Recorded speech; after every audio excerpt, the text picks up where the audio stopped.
Hello, brothers and sisters. Welcome to day 118 of the Chronological Read Through the Bible. Today's reading and commentary comes primarily from 2 Samuel chapter 15 through 17, verse 14. Now, this is when things really start to go awry. Absalom, David's son, as we know, he killed his older brother to seek retribution for his older brother having raped his sister. Now, it was the half sister of the older brother. And the older brother would have been the crown prince. Well, now this really makes Absalom the crown prince. So he would, it by order of succession, as far as the way that things took place during those days, he would have been the next one to be the king after David. Well, if you remember, at this point, David's general has brokered kind of a peace agreement to get Absalom back home, and Absalom keeps trying to get his father's attention, and David just won't see Absalom. So at some point, this lack of reconciliation between a father and a son is what led to treachery. Absalom goes out and becomes really a politician. He goes out among the people and starts saying, "Oh, if I could just hear your case, the court case basically that you're bringing to my father, I could make sure that you would have a fair deal." And he starts really kind of smooth talking to people, being a very good politician, and starts to win over the hearts of the people.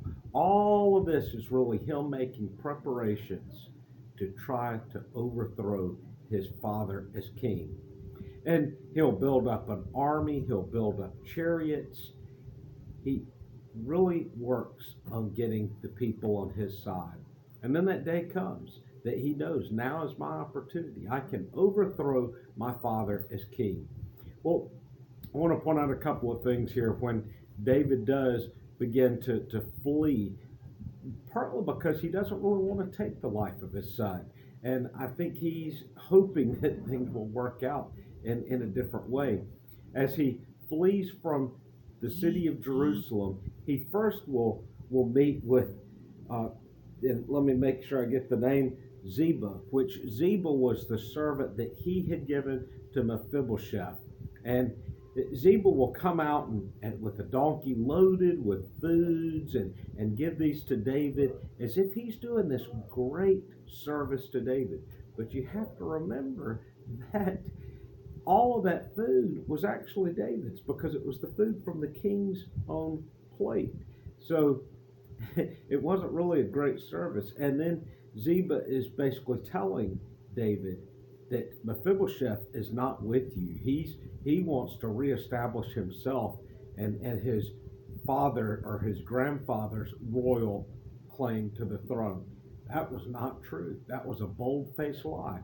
So trying to even get David to be against Mephibosheth, who David had shown such great grace to.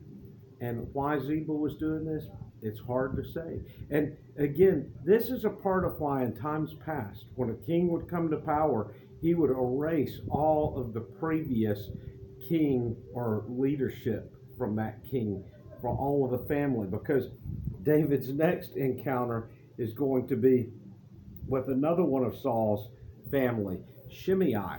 And as he again is leaving the city of Jerusalem, he comes across this man named Shimei, and you kind of get this picture. He's standing up on the hillside. He's throwing rocks at David and David's men, hurling insults at them, and speaking so ill of the king that it had to only be the patience of God that kept David from sending his men after this man to lop his head off. Now, we're going to see in tomorrow's reading, David's going to encounter both of these men again when he is being returned and restored as the rightful king to the nation of Israel. Absalom, meanwhile, has completely turned against his father and is operating under the counsel of one of his father's trusted counselors. And if you'll remember, I spoke of this before, because the scripture, this is one of these places where you have to kind of connect the dots. This counselor of David's who is leading Absalom along was the grandfather of Bathsheba.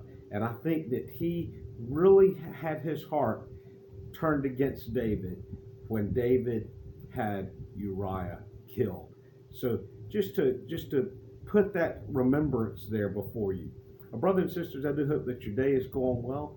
Until tomorrow, God bless.